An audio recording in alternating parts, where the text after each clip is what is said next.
Mechanical skill and innovation are two pillars that make the Overwatch League games great to watch. We can witness not only the best players go head-to-head, but also teams as a whole, who bring with them a host of tactics that show us what truly is possible at the highest levels of play. In today's video, we take a look at a unique instance when creativity took on creativity, and break down the beauty of what has come to be known as the second coming of the Great Bamboozle. Teleporter online. The LA Gladiators are a team known for many things, but many fans will remember their inaugural season run for a King's Row tactic that became known as the Great Bamboozle, where they mobilized as a group of 5 around the objective while having their Widow make picks from spawn. Fast forward to 2020, where we see both the Gladiators and Outlaws bring even more creative strategies to the table, with things playing out in their Week 20 match reminiscent of the Season 1 playoffs. The Gladiators on defense make their way to Point A with a fairly traditional composition, with Batiste, Lucio, Rhine, Sigma, and May, but have also brought with them a bird ring on the Symmetra instead of a typical hit scan. Unbeknownst to the Gladiators, the Outlaws have also opted for an interesting opening strat with the DPS duo of Linkser on Symmetra and May being played by Dante. As part of their opening setup, the Gladiators act fast as they make use of their Symmetra teleporter to position their Lucio, May, and Reinhardt to the stairs on the right while avoiding being spotted by anyone potentially watching from the Outlaws spawn. With the trap successfully laid, the team has Birdring rush back to spawn to switch onto Ashe while their Sigma and Batiste occupy the high ground, where the enemy would be safe to assume that the second tank and support would be on the point itself. As the doors open up, the Outlaws make their way out of spawn and cautiously move past the choke with their Orisa scouting things out. The Gladiators, who've clearly practiced this, make sure to hide behind the corner of the stairs while making use of LH Cloudy's Reinhardt with his shield raised to get the third-person POV, and monitor who is incoming while not having to physically peek themselves and compromise their positioning. However, upon not seeing anyone on the left nor on the point, it's likely that they suspect the Gladiators are trying to go for something unconventional.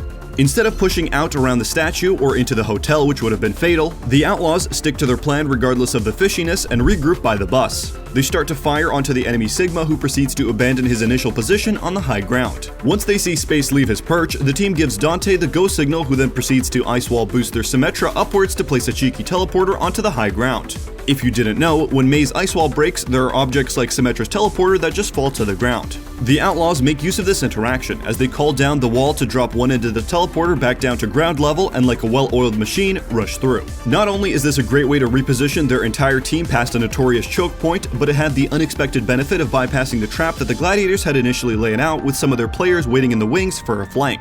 In the few seconds that they have to process what had just transpired, the Gladiators forego their plans and try to break the teleporter on both ends. But they're just a hair too slow, as by the time they break, the Outlaws have already taken the high ground. What we see next is an interesting reversal. The Outlaws set up a defensive bunker and fire away as if they're the defending team, while giving the Gladiators a hard time pushing their way back onto the point that they are trying to defend. However, given the chaos of the moment, and to the delight of casters and viewers alike, the Gladiators have yet to notice that there are only 5 Outlaw players at the back of the point, leaving some to ask, where is Linkser? As the Outlaws move as a group through the hallway and get into an even better position towards the back of the point, Linkser, who did not join his team through the teleporter earlier, has now swapped onto the Widowmaker and positioned himself onto an all-familiar spot back at spawn. In what many now call the second coming of the Great Bamboozle, he takes aim and attempts to snipe whoever enters his sightlines. While he doesn't manage to get a kill, Linkser is able to cut off Birdring's Ashe from the rest of the Gladiators, forcing him to take cover onto the right while also landing a hit that chunks the health bar of the enemy Sigma dangerously low. Now without an Orisa of their own to pull the Outlaws down with a halt, the Gladiators improvise on the spot in a desperate attempt to wall boost their Reinhardt and May upwards to face the Texan team head on. The two are joined by Big Goose on Lucio, who attempts to position himself for a boop. But this is countered by yet another amazing ice wall by Dante, who not only forces the Gladiators' Rhine temporarily up, but also inhibits the potential for a boop play with the generated terrain and effectively creates a kill zone. Kevster is forced to put himself in an ice block after being trapped in a corner. But while their Lucio is able to wall right out, LH Cloudy makes the mistake of committing to continue the fight, jumping into the melee with his hammer swinging.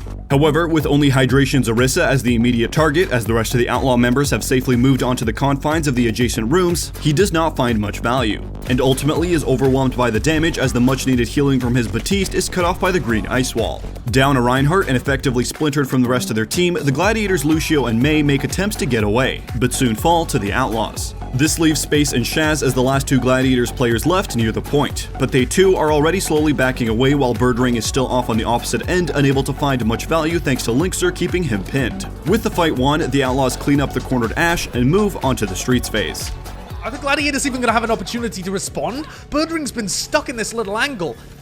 getting crossfired by Raucous and Lynx the entire time, and the Gladiators, they're just forced to back off. Following the securing of the payload, Hydration, who is in a great moment of hilarious poetic justice as a former Gladiators player himself, has only one thing to say to the enemy team. And the hydration, he drops the boozled in the chat! Yep. I love it, I love it, I love it! While there's nothing wrong with more established tactics executed flawlessly as seen in some of our other videos, it's always a delight to see teams innovate. Great displays of mechanical skill aside, this is the type of Overwatch that keeps both casters, fans, and us at the edge of their seats eager to see what else these teams have to bring to the table. Thanks for watching. If you enjoyed the video, hit the like button as it really helps us out, and let us know what you'd like to see us cover in future videos.